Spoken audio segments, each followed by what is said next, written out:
ดินตอนนี้แม่นต้องการปล่อยออกด่วนเลยทุกค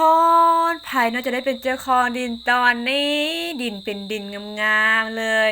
ดินอยู่ใจกลางชุมชนเลย เป็นดินทำเลทองเนาะดินเพียงพร้อมให้ปลูกสร้างได้เลยเด้อหน้าทางแม่นดินกว้างแมันซาวปลายแม่นแล้วเนื้อที่ทั้งหมดจะมีอยู่699ตารางเมตรเด้อเป็นดินสี่แจกซากเลยเนาะรูปแบบออกงามๆเลย ดินห่างจากทางใหญ่เข้ามาเส้นนั้นเพียงแต่200เมตรเท่านั้นเด้อทุกคนเด้อดินแม่นหน้าทางแมันติดทางคอนกรีตเลยเด้อเส้นทางเข้ามาแม่นสะดวกสบายเนาะทาง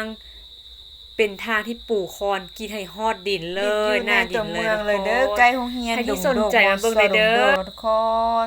ถ้าสนใจอยากเบิ่งดินตัวจริงสามารถติดต่อเข้ามาได้เลยเนาะเบอร์78484และ73โตว